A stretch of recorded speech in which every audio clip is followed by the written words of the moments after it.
Assalamu alaikum warahmatullahi wabarakatuh. How are you all? I hope you all are fine with the grace of Almighty Allah. So today this is the topic access control 802.1x, the last topic for the access control 10.2.6.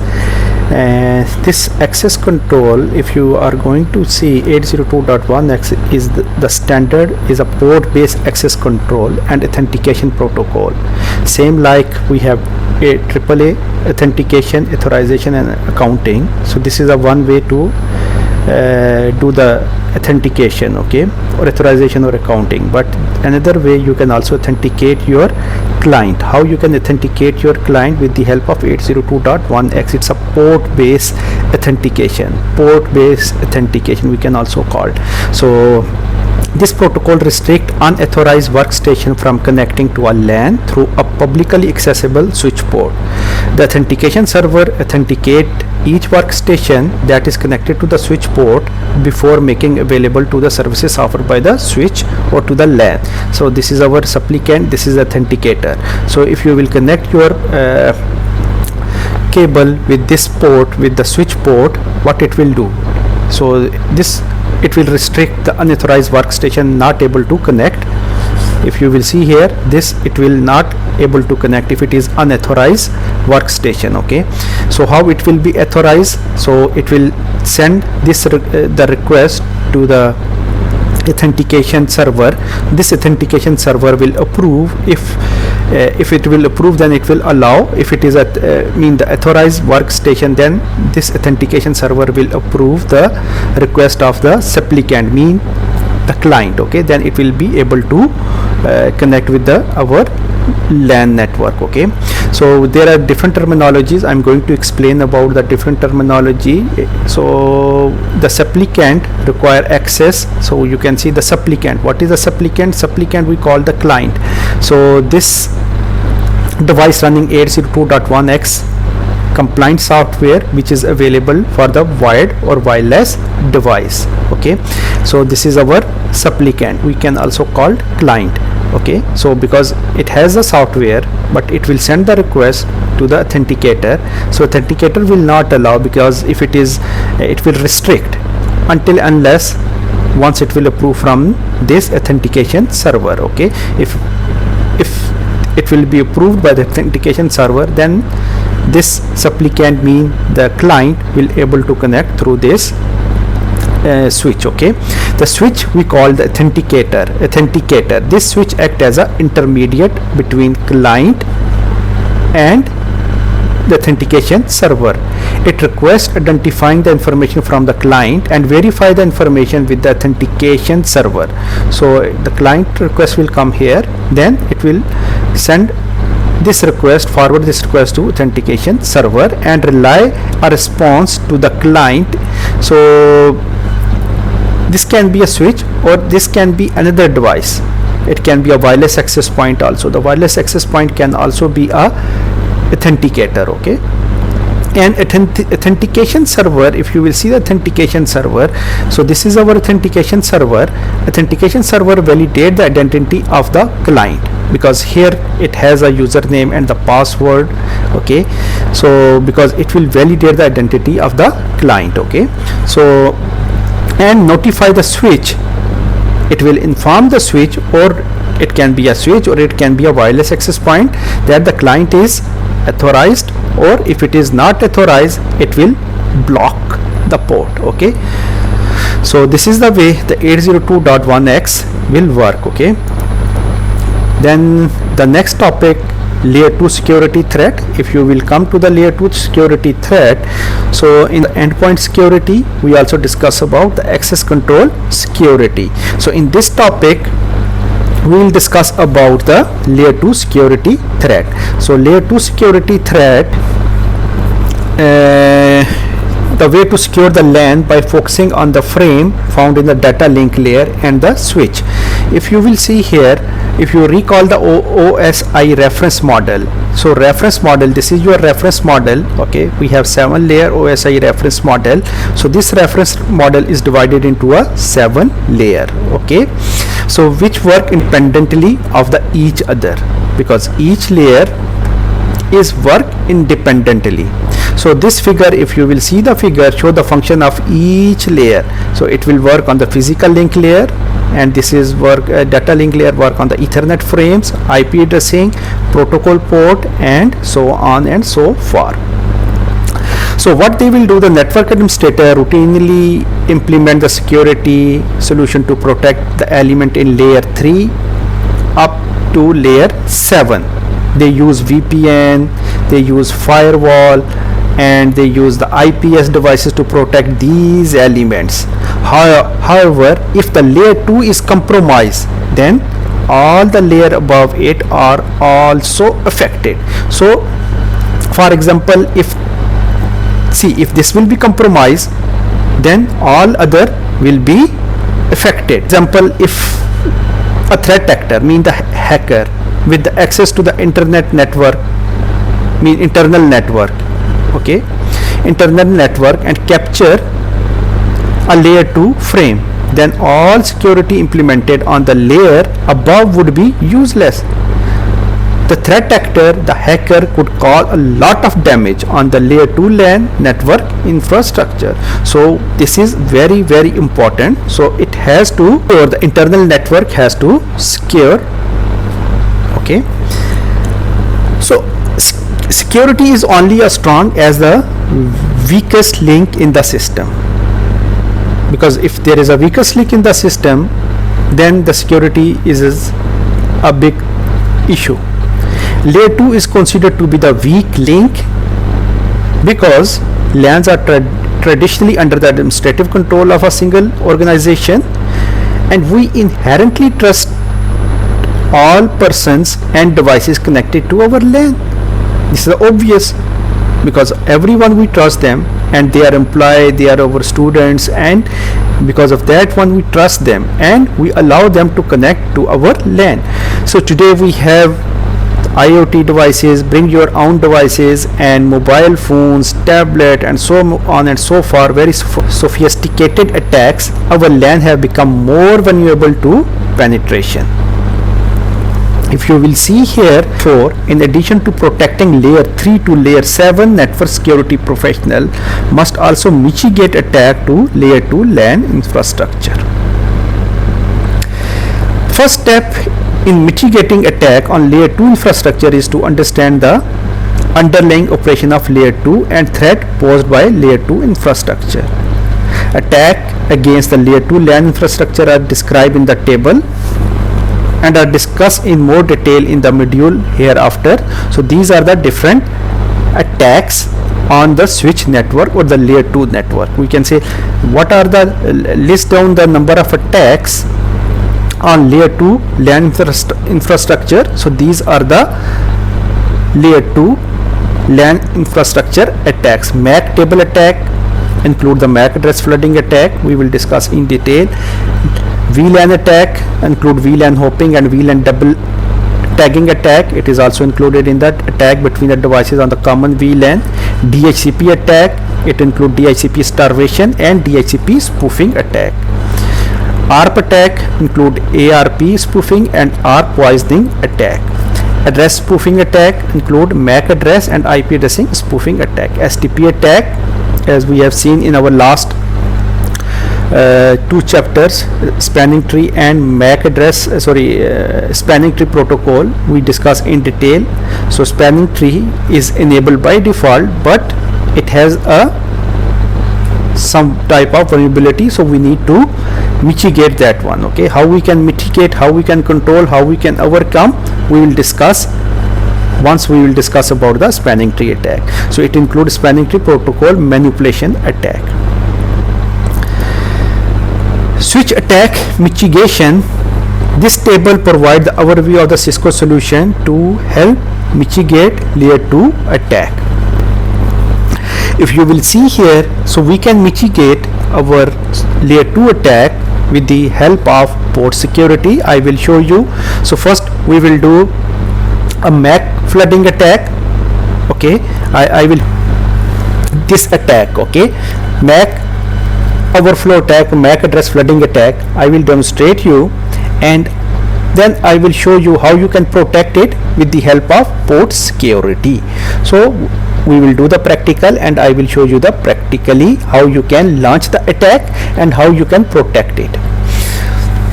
DHCP snooping, it will prevent the DHCP starvation and DHCP spoofing attack. Dynamic ARP inspection, DAI, prevent ARP spoofing and ARP poisoning attack. ARP source IP source guard, prevent MAC and IP address spoofing attack. So these layer 2 solutions will not be effective if the management protocols are not secure. So what we need to do, so these layer 2 solution will not be affected if the management protocols are not secure. For example, syslog, SNMP, FTP, TFTP and most other common protocols are insecure. Okay, so the following strategies you can adopt, and it is recommended to adopt the following strategies in order to protect those unsecure protocol to how we can use the secure protocol. Same like as we discussed, we have the syslog, we have SNMP, we have TFTP, FTP. Okay, so instead of those we can use, if you can see here, secure FTP you can use, and secure socket layer, transport layer protocol you can use, and the other protocol you can use, like instead of telnet you can use SSH protocol. Okay, so use a dedicated management VLAN where nothing but management traffic reside. Use ACL to filter unwanted access to mitigate the attack. So these are some of the attacks you can mitigate by using these solution: port security, DHCP snooping, dynamic ARP inspection, IP source guard, and some protocol which are unsecure as we discussed, TFTP, FTP, SNMP, syslog are unsecure. You can use a secure variant of the management protocol. You can use a secure management protocol rather than unsecure. Like instead of telnet you can use SSH. So no need to use the file transport protocol. You can use SFTP, secure FTP protocol, and so on and so far. Okay, so MAC address table attack. MAC address table attack, if you will come and see here, MAC address table attack, in this topic the focus is still on the switch, especially their MAC address table and how these tables are vulnerable to the attack. So recall to that to make the forwarding decision, a layer 2 LAN switch build a table based on the source MAC address in the received frame. This is called MAC address table. So MAC address tables are stored in a memory and are used to more efficient switch frame. If you will see here with this, suppose this is our switch. In the switch, if you will write here show MAC address table dynamic, I will show you and we will perform this practical inshallah in a couple of minutes. I will show you how you can do it. So you will write show MAC address dynamic, it will show you all the learned MAC addresses of the switch. Okay, how you can do it. So how it can perform the MAC address flooding attack, we will show you. Okay, if you will see here, all MAC tables have fixed size. We know we have a limited size. I think 5500 something is the size. We will once we will do the practical, I will show you the size of the switch MAC table of the switch. Okay, so all MAC table have a fixed size, and consequently the switch can run out of the resources in which to store the MAC address. So we call the CAM table. It can be run out of the resources. MAC address flooding attack take advantage of this limitation by bombarding the switch with the fake source MAC addresses until the switch MAC address table is full. So when this occurs, the switch treat the frame as unknown unicast and begin to flood all incoming traffic out all port on the same VLAN without referring the MAC table. This condition now allow a threat actor or hacker to capture all of the frame sent from one host to another host on the local area network. So traffic is flooded only within the local area LAN or the VLAN. So the threat actor means the hacker can only capture the traffic within the local LAN or VLAN which the threat actor is connected. Now if we will see this example. We have a threat actor. Threat actor is connected to the VLAN 10. If you will see, suppose this threat actor is connected to the VLAN 10 and use MAC overflow, MAC OF to rapidly generate many random source and destination MAC addresses and IP addresses. Okay, it will generate. Over a short period of time, the switch MAC table will get filled. When the MAC table full, the switch begin to flood all the frame that it receive as long as the MAC continue to run. So MAC table remain full and the switch continue to flood the incoming frame out every port associated with this VLAN 10. So the threat actor then use a packet sniffing software to capture the frame from any or all device connected to the VLAN 10. You can see here it launched the attack, then switch MAC addresses get full and threat actor capture the traffic to all the VLAN. So this is the way it work. I will show you the practical. So how you can mitigate this attack. So see, this is the MAC overflow. Okay, this is the MAC overflow. So what tool use to attack MAC OF? Okay, I will show you. So it will generate, this tool MAC can flood a switch with up to 8000 bogus frame per second. You can see, but our MAC, our CAM table, the switch CAM table have a capacity to store not more than 5000 MAC addresses. Okay, we will see the capacity of the switch. Okay, while doing the practical. Another reason why these attack tools are dangerous is because they not only affect the local switch, they can also affect other connected layer 2 switch. When the MAC address table of the switch is full, it start flooding out all port including those connected to other layer 2 switches.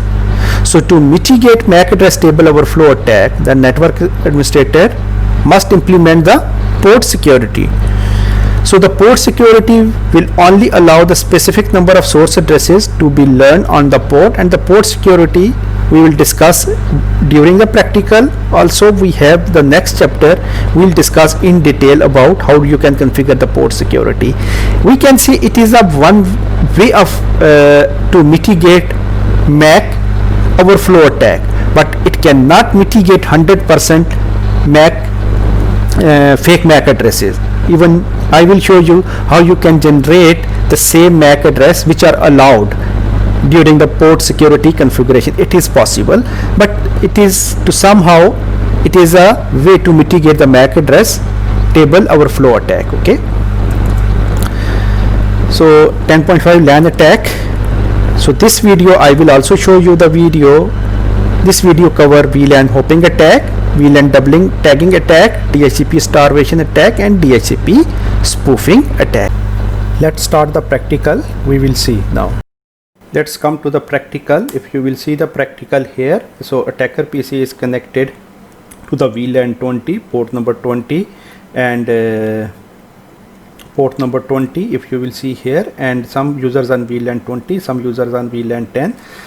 So what the attacker will do, attacker will flood the bogus MAC addresses until the switch MAC addresses get full. That time the switch will act as a hub and forward the frame to all the port. Let's go to the practical. You can see here on my left the host name of the switch is cat1, and let's see the switch configuration. As you see, the interface fast Ethernet 20 is connected with VLAN 20, and let's look at the MAC table. As you can see, the 8 MAC addresses are already in the switch.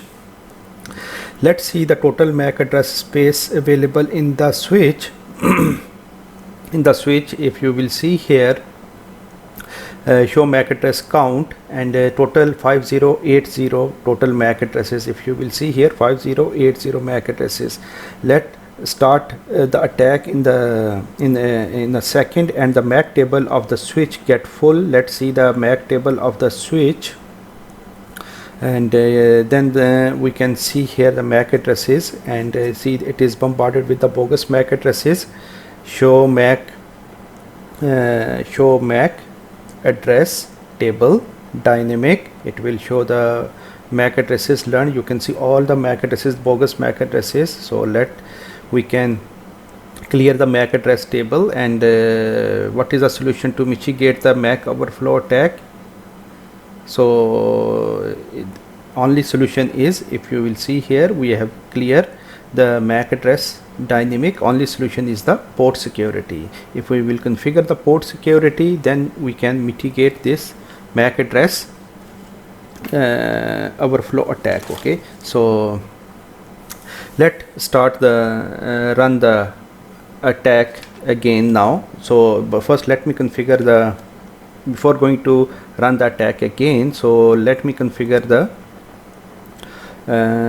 switch port security mode access, switch port mode access. Now switch port security, switch port security violation restrict.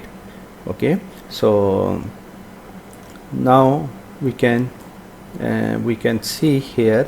So the port security violation is restrict, and now the maximum number of addresses we can give, maximum number is 10. So maximum number of addresses it can learn through this port is 10. Okay, so switch port security, so the port security is enabled. So we can see show run configuration and see it has been configured. So we can just double check and verify. So switch configuration, so the port security configuration has been configured. If you will see here, 20 dynamic desired port fast. So let run the attack again. Now look at the MAC address. So this port security configuration not allow the attacker to fill the MAC table of the switch. So see here, so it will not allow the attacker to fill the MAC table of the switch. And this cover the MAC address overflow attack practical.